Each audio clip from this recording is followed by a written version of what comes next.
Welcome to care for studies. तो आज हम पढ़ेंगे chapter number 10 motion and measurement of distance के एक्स्ट्रा क्वेश्चंस। तो स्टार्ट करते हैं हम अपने फर्स्ट क्वेश्चन के साथ, जो कि है what is metre, how is 100 metre related to kilometre and centimetre. तो इस क्वेश्चन में सबसे पहले हमें बताना है मीटर क्या होता है, एंड देन हमें क्या बताना है, हमें ये बताना है कि 100 मीटर किलोमीटर और सेंटीमीटर से किस तरह रिलेटेड है।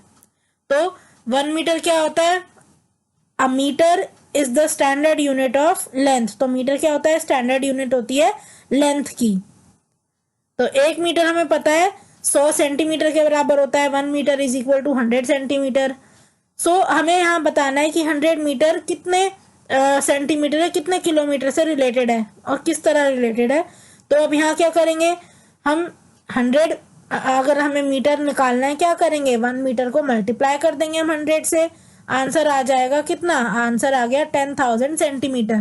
तो 100 मीटर सेंटीमीटर से कैसे रिलेटेड है, ये कुछ इस तरह रिलेटेड है कि 100 मीटर 10,000 सेंटीमीटर के बराबर होता है। अब यहाँ हमें रिलेशन किलोमीटर से भी बताना है, तो अब यहाँ क्या करेंगे, हम यहाँ पे लिख देंगे 1000 मीटर 1 किलोमीटर के बराबर होता है।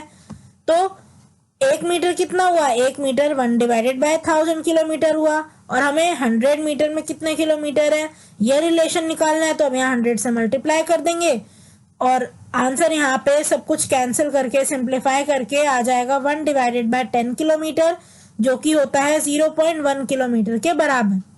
तो 100 मीटर किलोमीटर से कैसे रिलेटेड है, ये इस तरह रिलेटेड है कि 100 मीटर 0.1 किलोमीटर के बराबर होता है। और सेंटीमीटर से कैसे रिलेटेड है, जो 100 मीटर है वो 10,000 सेंटीमीटर के बराबर होता है।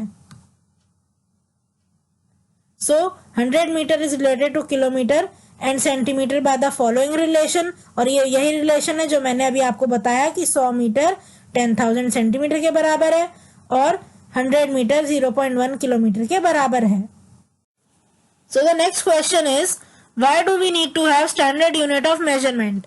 इस क्वेश्चन में हमें बताना है कि हमें स्टैंडर्ड यूनिट मेजरमेंट की क्यों इनकी हमें जरूरत पड़ती है और ये क्यों होनी चाहिए। जैसे अभी पिछला जो क्वेश्चन था उसमें मीटर के बारे में पूछा था, मीटर क्या होता है, मीटर एक स्टैंडर्ड यूनिट है मेजरमेंट की और वो लेंथ की स्टैंडर्ड यूनिट है। तो इसी तरह स्टैंडर्ड यूनिट हमें क्यों चाहिए, ये इस क्वेश्चन में पूछा हुआ है। तो हमें स्टैंडर्ड यूनिट इसलिए चाहिए क्योंकि ये यूनिफॉर्म होती है पूरी दुनिया में। मतलब चाहे इंडिया की बात करें चाहे यूएसए की बात करें, 1 मीटर तो 1 मीटर ही रहेगा। वो पूरे वर्ल्ड में एक डेफिनेट लेंथ है। ऐसा नहीं है कि यूएसए में वो ज्यादा लंबी होगी 1 मीटर या इंडिया में ज्यादा छोटी होगी 1 मीटर, ऐसा नहीं होता। ये पूरे वर्ल्ड में एक जितनी ही लंबाई होगी 1 मीटर की। या कोई भी स्टैंडर्ड यूनिट आप ले लो, किसी भी चीज की ले लो, 1 kg जो है वो 1 kg ही रहेगा, इक्वल ही अमाउंट आपको मिलेगा। चाहे आप यहाँ पे कोई चीज खरीदो चाहे आप कहीं और कोई चीज खरीदो, 1 kg तो 1 kg ही रहना है, इक्वल ही अमाउंट आपको मिलेगा। तो जो स्टैंडर्ड यूनिट है वो पूरी दुनिया में यूनिफॉर्म रहती हैं and measures any quantity more accurately, और ये किसी भी क्वांटिटी को एक्यूरेसी से नापती हैं। जैसे जो पहले के टाइम में हमें पता है क्या यूज होता था, एंशिएंट यूनिट यूज होती थी मेजरमेंट की। एंशिएंट मेथड्स में क्या करते थे, हम बॉडी पार्ट्स का यूज करते थे किसी भी चीज को नापने के लिए। हमें पता है कि हर एक पर्सन का जो बॉडी पार्ट है वो अलग साइज का होता है, अलग लेंथ का होता है। तो इस वजह से एक्यूरेसी नहीं आ पाती थी। अगर मैं कोई लेंथ नापूंगी, अगर मैं मान लीजिए टेबल की लेंथ नाप रही हूँ तो उसकी लेंथ कुछ और निकलेगी, अगर मैं अपने हाथों से नाप रही हूँ तो, अगर मैं हैंड स्पैन का यूज कर रही हूँ तो। और अगर कोई छोटा बच्चा है वो अगर उसी टेबल को नापेगा तो वो कुछ और लेंथ निकलेगी। मान लीजिए अगर मेरे 4 हाथ के बराबर एक टेबल है तो जो छोटा बच्चा है उसके 6 या 7 हैंड स्पैन के बराबर वो टेबल होगी। तो क्या होगा, यहाँ पे एक्यूरेसी नहीं आती। लेकिन जो स्टैंडर्ड यूनिट है, क्योंकि ये यूनिफॉर्म होती है पूरे वर्ल्ड में, सभी के लिए ये एक समान होती है, एक जैसी होती है, इसीलिए यहाँ पर हमें एक्यूरेसी देखने को मिलती है और इसीलिए स्टैंडर्ड यूनिट की बहुत ज्यादा जरूरत है और स्टैंडर्ड यूनिट ही अब हम यूज करते हैं।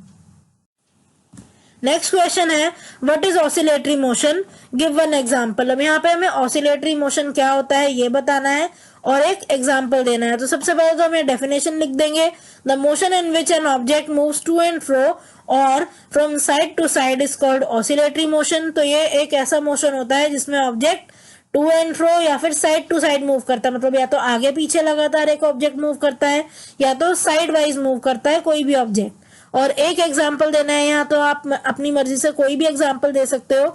मैंने यहाँ पे दिया है motion of a pendulum in a clock. तो पेंडुलम आपने देखी होगी क्लॉक में साइड टू साइड मूव करती है, तो क्या है ये एक ऑसिलेटरी मोशन का एग्जाम्पल है। नेक्स्ट क्वेश्चन है डिस्टिंग्विश बिटवीन। तो अब यहाँ पे जो भी दो टर्म्स दी हुई होंगी हमें उनमें डिफरेंस बताने हैं।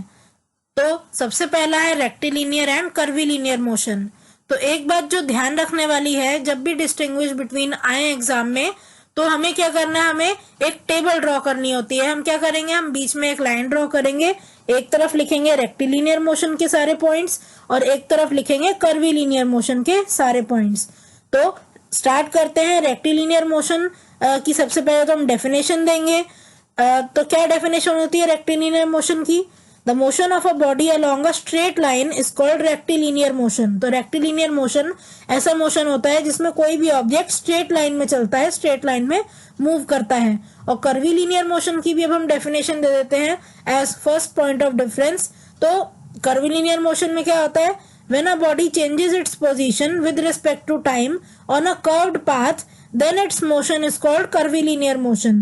तो कर्विलिनियर मोशन ऐसा मोशन होता है जहां पर बॉडी कर्व्ड पाथ पर मूव करती है। और जो सेकंड डिफरेंस है वो हम दे सकते हैं दोनों का एक एक एग्जांपल। तो रेक्टिलिनियर मोशन का एग्जांपल है motion of soldiers on a march past.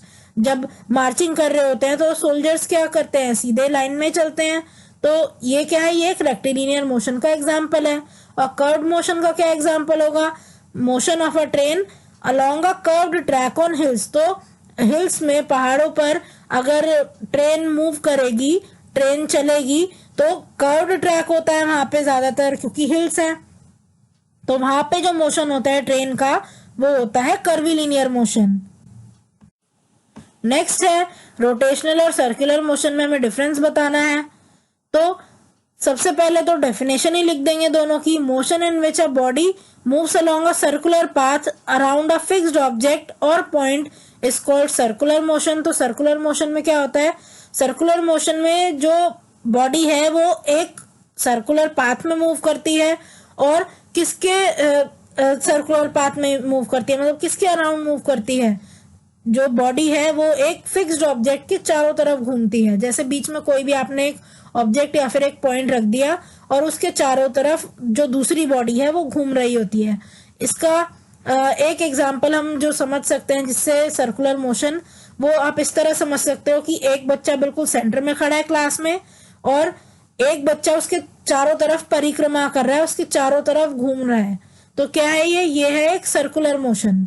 यही अगर रोटेशनल मोशन की बात करें तो motion of a body around its own axis is called rotational motion.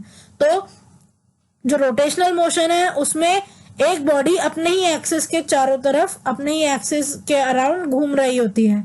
इसका एग्जांपल क्या है, मान लीजिए आप एक जगह खड़े हैं और आप उस एक जगह पर, उस एक फिक्स पोजीशन पर ही घूमते रहें, है ना, टर्न करते रहें। तो ये क्या है, ये एक तरह का रोटेशनल मोशन होगा। या आपने देखा होगा जो स्पिनिंग टॉप होता है, जो लट्टू होता है, वो भी क्या करता है, वो भी रोटेशनल मोशन शो करता है, वो स्पिन करता है।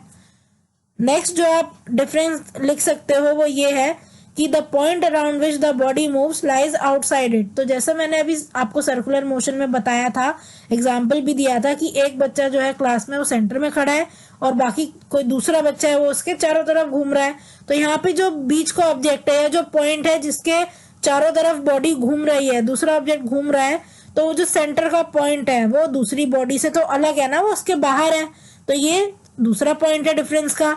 लेकिन जो रोटेशनल में होता है वो क्या होता है, जो एक्सिस है वो बॉडी के अंदर ही होता है। So the axis around which the body moves lies with in the body. तो ये दूसरा मेन डिफरेंस है दोनों के बीच में। और तीसरा डिफरेंस आप क्या लिख सकते हो, तीसरे में आप एग्जाम्पल दे सकते हो दोनों में। नेक्स्ट है पीरियोडिक एंड रैंडम मोशन। तो पीरियोडिक मोशन और रैंडम मोशन में क्या डिफरेंस है, तो सबसे पहले आप डेफिनेशन लिख दो एक पॉइंट ऑफ डिफरेंस में, और दूसरा आप एग्जाम्पल दे दो। तो पीरियोडिक मोशन क्या होता है? ऐसा मोशन जिसमें जो मोशन है वो रिपीट हो बार बार रेगुलर इंटरवल्स पे, that is called periodic motion. और रैंडम क्या होता है? रैंडम में कोई रिपीटिशन नहीं होती। यहाँ पे क्या होता है? मोशन कोई भी एक फिक्स डायरेक्शन, एक फिक्स टाइम इंटरवल, कुछ भी उसमें फॉलो नहीं होता। तो ऐसा ही जो मोशन है इसी को बोला जाता है रैंडम मोशन, जो बिल्कुल भी फिक्स नहीं होता है, जो कोई फिक्स डायरेक्शन फॉलो नहीं करता। और एग्जाम्पल पीरियोडिक का क्या लिख सकते हैं हम? रोटेशनल या फिर रोटेशन या फिर रेवोल्यूशन ऑफ अर्थ। और रैंडम मोशन क्या है? A child playing in a playground. बच्चे क्या करते हैं? कभी इधर कभी उधर, कोई फिक्स डायरेक्शन नहीं होती, वो कहीं भी खेलते हैं। तो ये क्या है? ये एक रैंडम मोशन का एग्जाम्पल है। तो नेक्स्ट क्वेश्चन है, what are the types of motion? Give one example of each. तो यहाँ पे हमें डिफरेंट टाइप लिखने हैं मोशन के, और उनके एक एक एग्जाम्पल देने हैं। तो सबसे पहले हम लिख देंगे different types of motion are, एक स्टार्टिंग स्टेटमेंट ही हमने लिख दी है। उसके बाद जो पहला टाइप है वो है ट्रांसलेटरी मोशन। अब ट्रांसलेटरी मोशन में आप एग्जाम्पल लिख दो, car moving in a straight line. आप यहाँ पे ट्रांसलेटरी का और ज्यादा आप ट्रांसलेटरी मोशन को कैटेगराइज करके रेक्टिलिनियर मोशन और कर्विलिनियर मोशन भी लिख सकते हो। नेक्स्ट जो है वह रोटेशनल मोशन, और रोटेशनल मोशन का एक एग्जांपल क्या है? Rotation of earth on its axis. जो अर्थ रोटेट करती है वो एक रोटेशनल मोशन का ही एग्जांपल है। आप चाहो तो आप जो मैं एग्जांपल यहाँ लिख रही हूँ उसके अलावा आप कोई भी एग्जांपल यहाँ पे यूज कर सकते हो। नेक्स्ट जो टाइप ऑफ मोशन है वो है सर्कुलर मोशन। सर्कुलर मोशन का एक एग्जांपल क्या है? Revolution of earth around the sun. तो जो रेवोल्यूशन होता है वो होता है सर्कुलर मोशन, और जो रोटेशन होता है वो तो भाई रोटेशनल मोशन है ही। Next is periodic motion. Periodic motion का क्या एग्जांपल है? Motion of pendulum of a clock. Next है ऑसिलेटरी मोशन। तो ऑसिलेटरी मोशन में आप क्या लिख सकते हो? ऑसिलेटरी मोशन में आप लिख सकते हो ये पेंडुलम वाला भी आप लिख सकते हो, या फिर आप motion of skin of tabla. तो जो स्किन होती है तबला की, उसका जो मोशन है वो भी ऑसिलेटरी मोशन होता है। Next random motion. तो रैंडम मोशन में a child playing in a playground, या आप रैंडम मोशन का एग्जांपल लिख सकते हो। लास्ट यहाँ पर आ जाता है कंबाइंड मोशन। अब कंबाइंड मोशन में क्या होता है? कंबाइंड मोशन में दो से ज्यादा अगर मोशन एक ही जगह पर हो रहे हैं तो वो क्या है? वो होता है कंबाइंड मोशन। तो एग्जांपल है इसका, the wheels of a moving car rotates as well as move forward. तो व्हील का जो एग्जांपल है वो मैंने आपको पहले भी बताया है जब मैंने और वीडियोस बनाई थी, कि जब व्हील मूव करता है तो क्या होता है? वो रोटेट भी कर रहा होता है, और क्योंकि गाड़ी जो है सीधी जा रही होती है तो क्या होता है? जो व्हील है वो भी सीधा ही जाएगा, और वो ट्रांसलेटरी मोशन में भी मूव करेगा, वो ट्रांसलेटरी मोशन भी शो करता है। सो ये जो टाइप का मोशन है, यहाँ जो व्हील शो कर रहा है मोशन, वो क्या है? वो है ट्रांसलेटरी और रोटेशनल। यहाँ पे दोनों मोशन शो कर रहा है व्हील, तो इसलिए यहाँ पे जो टाइप ऑफ मोशन है वो हो गया कंबाइंड मोशन। नेक्स्ट क्वेश्चन है, why is it important for us to know the appropriate distance to be traveled before starting a journey? तो इस क्वेश्चन में ये पूछा हुआ है कि जब भी हम कभी ट्रैवल करते हैं, हमें अगर कहीं भी घूमने जाना होता है, तो हमारे लिए ये जरूरी क्यों होता है कि हम जितना हमें डिस्टेंस ट्रैवल करना है, हमें कितनी दूर जाना है, हमें जान लें। चलिए इसका आंसर देखते हैं। It is necessary for us to know the appropriate distance to be traveled before a journey to decide the mode of transport। तो ये बहुत जरूरी है कि हमें पता हो कि हमें कितना डिस्टेंस ट्रैवल करना है, जिससे हम ये डिसाइड कर सकें कि हमें कौन सा ट्रांसपोर्ट यूज करना है, हम डिसाइड कर सकें कि हमें कौन सा मोड ऑफ ट्रांसपोर्ट लेना है। जैसे अगर हमें बिल्कुल अपने घर के पास ही जाना है, मान लीजिए अगर मुझे कोई सामान लेने जाना है एक शॉप पे जो मेरी गली के बिल्कुल ही बाहर है, तो मैं क्या करूंगी? मैं या तो पैदल जाऊंगी, है ना, मैं बाय वॉकिंग जाऊंगी, है ना, मैं वॉक करूंगी वहां तक, या फिर ज्यादा से ज्यादा क्या करूंगी? मैं अपनी बाइसिकल लूंगी और वहां चली जाऊंगी। या चलो स्कूटी ली मैंने, स्कूटर लिया और मैं चली गई शॉप पर। मैं ट्रेन की बुकिंग तो नहीं कराऊंगी, या एरोप्लेन बुक तो नहीं करूंगी, है ना, एरोप्लेन में टिकट्स तो नहीं बुक कराऊंगी। तो अगर शॉर्ट डिस्टेंस हमें ट्रैवल करना होता है तो हम साइकिल, स्कूटर, रिक्शा, बाइसिकल ये सारी चीजें यूज करते हैं। और अगर बहुत ज्यादा लंबा डिस्टेंस यूज करना होता है, अगर हमें लंबा डिस्टेंस ट्रैवल करना होता है तो हम क्या करते हैं, हम कार, ट्रेन, एरोप्लेन ये सारी चीजें हम यूज करते हैं। तो ये जो ट्रांसपोर्ट हम यूज करेंगे ये कौन डिसाइड करेगा, ये क्या डिसाइड करेगा, ये डिस्टेंस डिसाइड करता है कि हमें कितनी दूर जाना है। So the next question is what is the drawback of measuring the length of a table with hand span. तो हैंड स्पैन से अगर हम मेजर करेंगे एक टेबल की लेंथ तो उसका क्या ड्रॉबैक होगा ये यहाँ बताना है। So the drawback in measuring the length of a table with hand span is that the length varies from person to person। तो ये हम जानते ही हैं कि हैंड स्पैन क्या है, एक बॉडी पार्ट है और बॉडी पार्ट हर एक पर्सन का अलग साइज का होता है। तो अगर दो पर्सन एक ही चीज नापेंगे, मान लीजिए ये टेबल अगर दो जने नाप रहे हैं तो जो लेंथ है वो वेरी करेगी, वो डिफर करेगी। कैसे, अगर कोई अडल्ट है, कोई बड़ा है जो एक टेबल नाप रहा है तो मान लीजिए फॉर एग्जांपल अगर उसके 4 हैंड के बराबर, 4 हैंड स्पैन के बराबर टेबल की लेंथ आ रही है, तो जो छोटा बच्चा है, छोटा बच्चा उसका हाथ छोटे साइज का होता है, तो वो जब अपने हैंड स्पैन यूज करे, जब वो अपना हैंड यूज करेगा तो जो हैंड स्पैन है उसका, तो वो 6 या 7 तक भी जा सकता है। तो उसके अकॉर्डिंग 7 हैंड स्पैन के बराबर टेबल होगी। तो यहाँ पे लेंथ वेरी कर जाएगी पर्सन टू पर्सन, इसीलिए हैंड स्पैन हम नहीं यूज कर सकते टेबल का मेजर करने के लिए। टेबल की लेंथ हम हैंड स्पैन से नहीं नाप सकते क्योंकि ये यूनिफॉर्म और एक्यूरेट मेजरिंग यूनिट नहीं है। तो नेक्स्ट क्वेश्चन है mention the precautions that must be taken while taking measurements. तो मेजरमेंट लेते वक्त हमें क्या प्रिकॉशन रखना चाहिए, क्या सावधानी बरतनी चाहिए, ये हमें यहाँ पे बताना है। तो जो पहला प्रिकॉशन है जो हमें रखना चाहिए वो ये है कि स्केल हमेशा जो हम यूज कर रहे हैं उसमें कोई मिसिंग मार्क नहीं होना चाहिए और स्केल को हमेशा हमें स्ट्रेट लाइन में रखना चाहिए।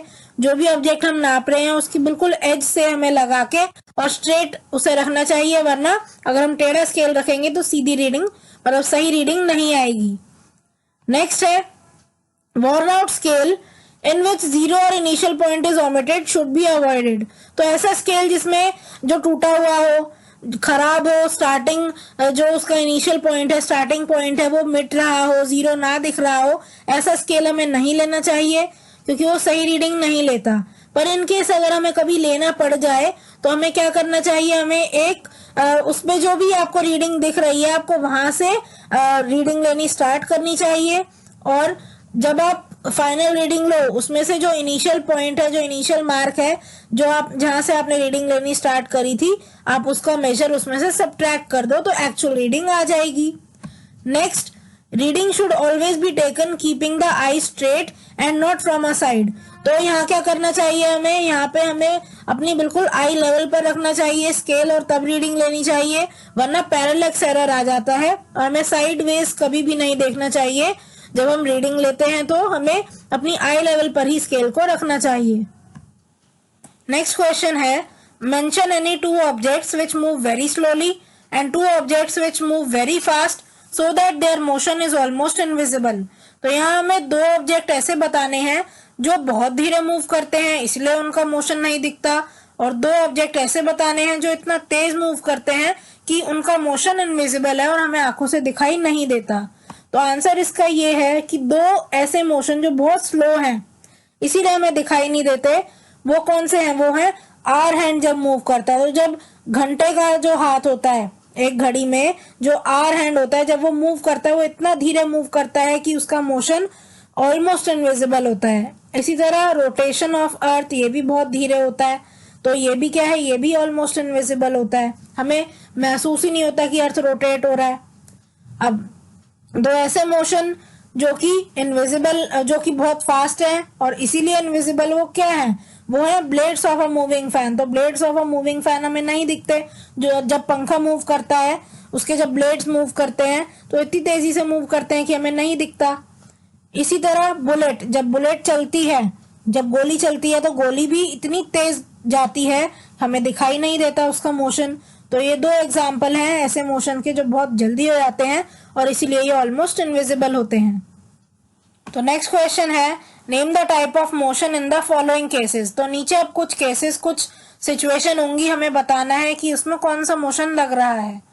जो पहला है वो है pulling a drawer out from a table. तो जब एक टेबल है उसमें से अगर हम ड्रॉर बाहर निकालते हैं तो वो कौन सा मोशन होता है, वो होता है रेक्टिलिनियर मोशन, क्योंकि स्ट्रेट लाइन में ही बाहर आती है ना जो ड्रॉर है, तो इसलिए क्या है, ये रेक्टिलिनियर मोशन है। Next, falling of a fruit from a tree. तो जब फ्रूट गिरता है एक ट्री से तो क्या होता है, वो भी सीधी लाइन में गिरता है, इसलिए रेक्टिलिनियर मोशन होता है। नेक्स्ट, मोशन ऑफ हनी बीज। तो हनी बी जब भी मूव करती है तो भाई वो तो किसी भी डायरेक्शन में मूव कर सकती है, तो इसलिए वो होता है एक रैंडम मोशन। नेक्स्ट है motion of the branches of tree when wind blows. तो जब हवा चलती है तो जो पेड़ की जो ब्रांच होती हैं वो किस तरह का मोशन शो करती हैं, भाई वो लगातार आगे पीछे होती हैं ना, तो वो ऑसिलेटरी मोशन शो कर रही होती हैं। Next, table fan which is moving from left to right. तो ऐसा टेबल फैन जो लेफ्ट टू राइट मूव कर रहा है तो वो कैसा मोशन शो करेगा, वो पीरियोडिक मोशन शो करेगा।